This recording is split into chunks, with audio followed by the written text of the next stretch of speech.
Let's have a look at combining inequations. So in this example here, Nico has fewer than twice the number of lollies that Tane does.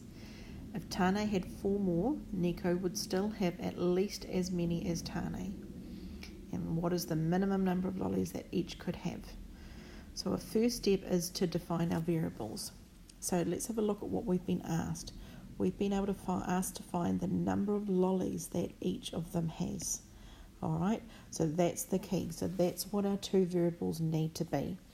We've got N for Nico and T for Tane, and we need to be looking at the number of lollies that they each have. Okay, so it's N is the number of lollies Nico has, and T is the number of lollies that Tane has.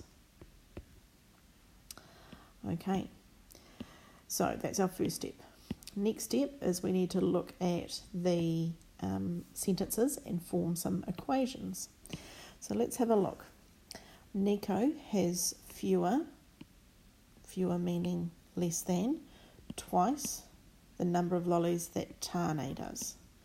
So Nico has less than twice the number that Tane does. So there's our first inequation. N is less than 2t. Okay. Now let's look at the next sentence. If Tane had 4 more.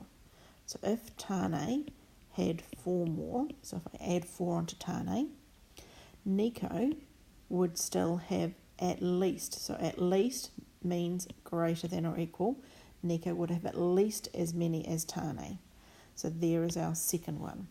So Nico is greater than or equal to t plus 4.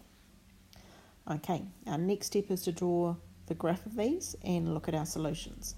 So let's do that. So here's our two equations, and I need to draw a graph of those. The first thing I want you to notice is in our first equation, it's a less than symbol. It's not, and there's no equals there, so this one we need to draw as a dashed line. And the second one has got the equals, so we're going to draw that as a solid line. Okay, now I need to know which which axis my variables are. So I'm going to put Nico N on there, and I'm going to put the number of lollies Tane has on the x-axis. Okay, so the first one, N is less than 2t. What I need to do is think about what would the intercept be. So I can always add 0 on, and that's all that the intercept would be for this one. So it's going to intercept my n-axis at 0. It's got a gradient of 2. Yep. So that means I'm going to go up by 2, across by 1. Up by 2, cross by 1. Up by 2, cross by 1, and so on. And I'm going to draw this as a dashed line. So I'm actually going to do this. I'm going to draw it first as a solid line, just because of my drawing tools, and I'm going to use my eraser, and I'm going to put little gaps in this line. There we go. That makes it into a dashed line.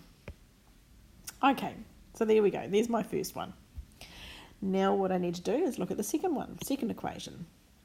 So the second equation says n is greater than or equal to t plus 4. So the number by itself, 4, that's where it's going to cut my n-axis. So it's going to cut through at 4. Gradient, the number in front of t, is 1. So that means from there I'm going to go up by 1, across by 1, up by 1, across by 1, and so on. Okay, now I'm drawing this as a solid line. So I am going to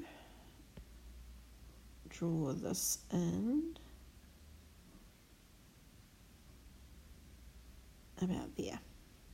Okay, now what I haven't done yet is I haven't done any shading. So now let's go back to the first equation. N is less than 2t. So let's look at that green line and look at it where it cuts the axis. It cuts the n-axis at 0 down here. Now n is less than. So the values that are lower than that would be the ones underneath. So I want to keep those, so I'm going to shade out all of the values above it. So I'm going to shade all these values above that line. Okay, now we want to do a similar thing for the blue line. So the blue one is n is greater than or equal. So look at where it cuts through the axis there. So it cuts through the y-axis there at 4. I want the values that are greater than that. So I want the values that are above it. So I need to shade out all the values below it. So I'm going to shade out all of these values here below. Okay. All right. So what that does is you'll notice that there's a small little triangle section that is not shaded in at all. So any point that is in that region is a possible solution. And so this is what step 4 is looking, where are my possible solutions? So I'm going to look, and lollies need to be whole numbers. So let's find all the coordinates, all the nice coordinate points within that. So if it's on the solid line, I can count that as a coordinate. Okay, I can count a point there as a coordinate. I can go, that's possible, that's possible. So all these little points that I'm putting crosses in, these are all the possible solutions. And you can hopefully see that if I drew the graph further up, it would extend and go on a lot further as well. So those are all my possible solutions, all those little points there. All right. Now let's just go back to the original question. Then we asked, what is the minimum number of lollies that each could have? So when I look at all of those little crosses that I've drawn, which of those gives the smallest? So minimum meaning the smallest. And the smallest one is that point right there that I've just circled. So that is our solution, and that's what we wanted to write in our answer. So that would be when Tane has 5 lollies and when Nico has 9 lollies. So that's going to be our answer. Tane has 5 lollies and Nico